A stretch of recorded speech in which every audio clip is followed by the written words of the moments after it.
Super 6 అనేటటువంటి పథకాలను తీసుకొచ్చింది. ఇటీవల వైసీపీ కూడా మేనిఫెస్టోని రిలీజ్ చేయడం జరిగింది. అయితే గతంలో మీరు పెట్టినటువంటి సూపర్ 6ని మా మేనిఫెస్టోనే కాపీ చేసిందని వైసీపీ ఆరోపిస్తుంది. నేను మాట్లాడలేదు. ఇప్పుడు ముందు ఇది అయిపోయి పెన్షన్లు అయిపోయి నువ్వు డైవర్ట్ చేస్తున్నా. ముందు పెన్షన్ల గురించే మాట్లాడండి ఈరోజు ఇక్కడ. లేకపోతే ఎన్ని నేను మీటింగ్లో చెప్తున్నా, ప్రజలు కూడా నీకు నాకంటే తెలివైన, నువ్వు కూడా తెలివైన వాడివే. ఒకసారి చెక్ చేసుకో మా సూపర్ 6 ఏంటి, ఆయనది ఏంటో, ఆయన ఎలక్షన్ మేనిఫెస్టో ఏంటో, మా ఎలక్షన్ మేనిఫెస్టో ఏంటో. అయిపోయింది ఆయన పని. ముందే రాజీనామా చేసి పారిపోతున్నాడు. నిన్న చేసింది రాజీనామానే. దాని గురించి నేను మాట్లాడు, తర్వాత మాట్లాడతాం, పబ్లిక్ మీటింగ్లో మాట్లాడతాం.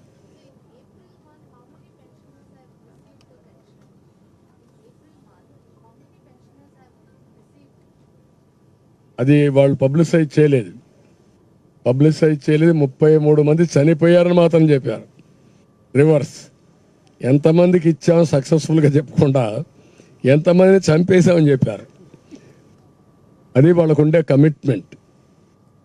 ఒకడైతే పనికిరాని మనవాళ్ళు ఆ డెడ్ బాడీని మా ఇంటికి తీసుకొస్తాను, తీసుకొస్తే అక్కడ పూడ్చిపెట్టేవాడు వాడిని తీసుకొచ్చాడండి.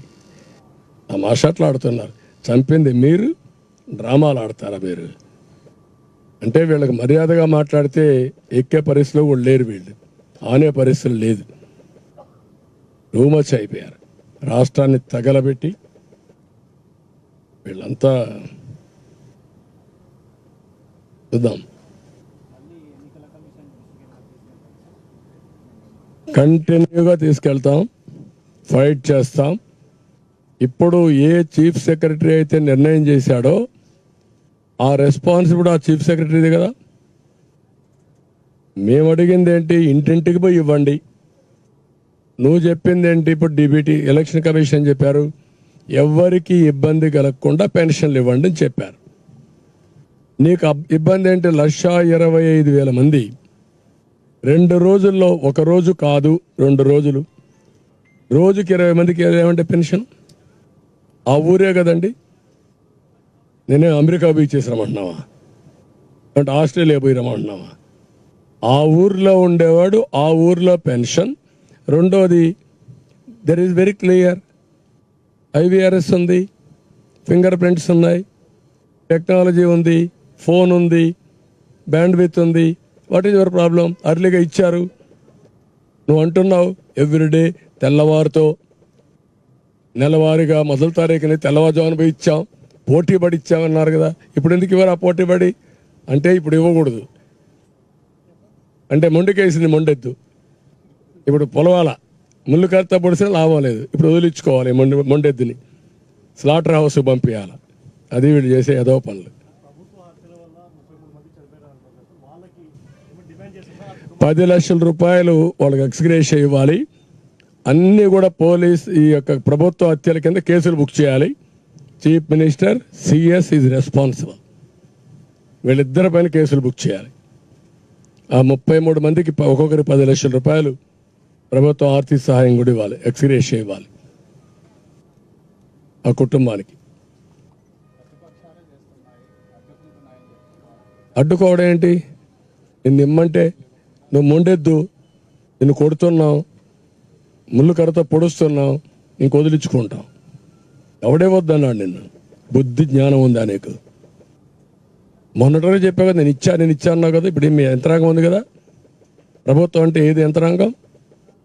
ఏం వాలంటీర్సే యంత్రాంగమా? వాళ్ళు కూడా వాళ్ళ జీవితాలను నాశనం చేశాడు. 70,000 మందిని రాజీనామాలు చేయించాడు. ఎవడండి నీకు చెప్పడానికి?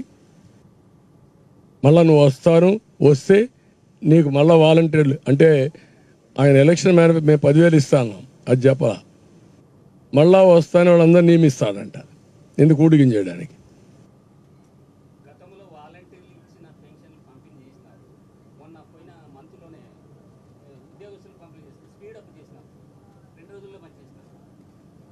ఇప్పుడు కాదు, సెక్రటరియట్లు ఇచ్చారు. ఆ సెక్రటరియట్లో డబ్బులు లేకుండా పెట్టి ఉదయం రమ్మనడం, మధ్యాహ్నం వరకు పెట్టడం, సాయంత్రం పొమ్మనడం, మళ్ళీ నెక్స్ట్ డే రమ్మనడం. అట్లా 3 రోజులు తిప్పి పాపం వడగాలు వచ్చి కొంతమంది చనిపోయారు. చనిపోయిన వాళ్ళని కూడా మళ్ళీ వీళ్ళ కథ మీకు తెలుసు కదా. 33 మందిని లెక్క వేశారు. ఎవరికి తెలియదు ఈ లెక్క, వీళ్ళకే తెలుసు. నీళ్లు పెట్టలా, మంచి నీళ్లు, కనీసం మజ్జిగ. వేరే రాజకీయ పార్టీలు చేశాయి, వీళ్ళు చంపడానికి తీసుకొచ్చారు, మేము కాపాడడానికి నీళ్ళు ఇచ్చాం, భోజనం పెట్టాం, మజ్జిగ ఇచ్చాం. అయినా కూడా ఇంత నెంబర్ ఎక్కువ, 65 లక్షల మంది ఇంత దారుణంగా చేయడం ఏంటి?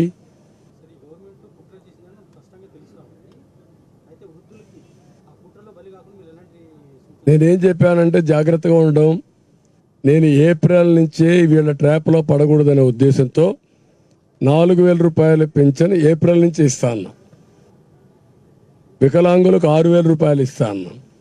ఎప్పటి నుంచి? ఏప్రిల్ నుంచి. మేము వచ్చే జూన్ 4వ తారీఖున, జూలై నుంచి ఇవ్వాలి. కానీ బకాయిలు కూడా ఇస్తానని చెప్పి చాలా స్పష్టంగా చెప్పావు. నెంబర్ 1. నెంబర్ 2, నువ్వేం చెప్పావు?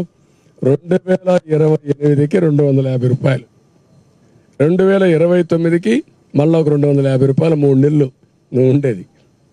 ఏప్రిల్లో ఎన్నికలు, ఏప్రిల్ ఎన్నికలు అయితే ఎన్ని నెలలు ఉంది? 3 నెలలు. ఇది మోసం కదా.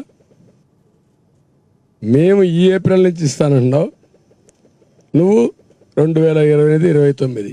ఇది వృద్ధులను నువ్వు మోసం చేసే విధానం, ఇది వృద్ధులను ఆదుకునే విధానం.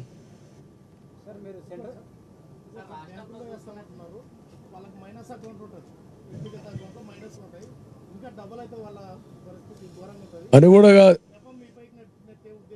అదే నేను చెప్పేది, అది కూడా కుట్రే. వాళ్ళు దాంట్లో డబ్బులు వేస్తారు, వాడికి వేరే ఇబ్బందులు ఉంటాయి, ఎక్కడ అప్పు చేసి ఉంటాడు, దాంట్లో కట్ చేసేస్తారు. దానికి అదే కుట్ర. ఇప్పుడు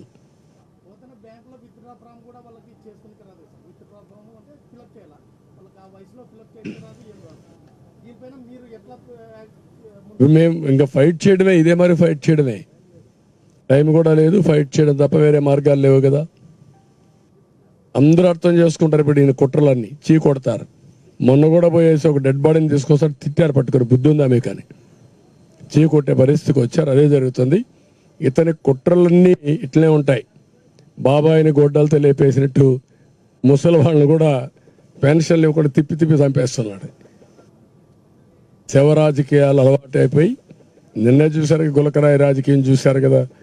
నేను కనపడింది మీకేమైనా గులకరాయి? దెబ్బ కనపడలా, రాయి కనపడలా. ఇప్పుడు కొత్తగా ఏది తీసుకొస్తారు, హత్యా ప్రయత్నం చేస్తారంటే ఎవరో. అంటే లేనిది ఒకసారి మాట్లాడేసి దాన్ని పట్టుకుని ఊగులాడుతూ ఉండడం, అందరూ మాట్లాడడం. ఒక ఫ్యాన్సీ అయిపోయింది రాజకీయం అంటే. ఇంతవరకు ఎప్పుడు చూడనటువంటి దరిద్రం రాజకీయాలు తయారైపోయినాయి రాష్ట్రంలో.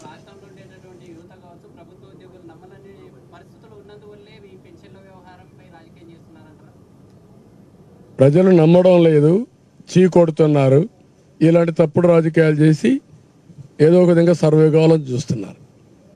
Beyond that you have seen all these things now. ప్రజలు చీ కొట్టే పరిస్థితికి వచ్చి ఏం చేశాడని 5 ఏళ్ళలో ఎవరు మీ జీవితాలు బాగుపడ్డాయా? అక్కడ అందరూ వదిలిపెట్టి ఇక్కడ ఉండే 10 మంది చెప్పండి నాకు. మీ ఆదాయం పెరిగిపోయిందా? మీ ఖర్చులు తగ్గిపోయినాయా? మరి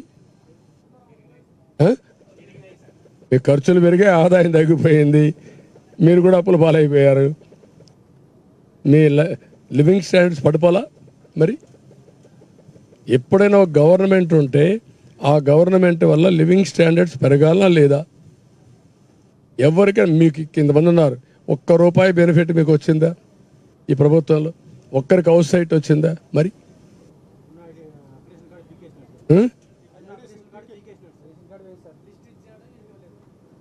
అక్రిడేషన్ కార్డులు కూడా తీసేశాడు.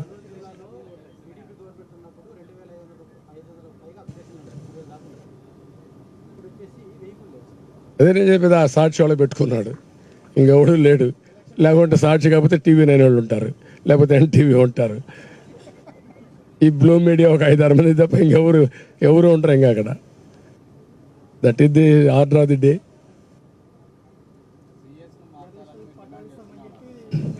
చేస్తూనే ఉంటాం, ఎన్నికలు అయ్యే వరకు ఫైట్ చేస్తూనే ఉంటాం. యుద్ధం డిక్లేర్ అయిన తర్వాత ఎన్నికపోలేం కదా. You have to win the war, అంతే. కురుక్షేత్రంలో వెళ్ళి ఓడించాలి, కౌరవ వధ జరగాలి, ధర్మాన్ని కాపాడాలి, ప్రజాస్వామ్యాన్ని కాపాడుకోవాలి. Will do it. Thank you.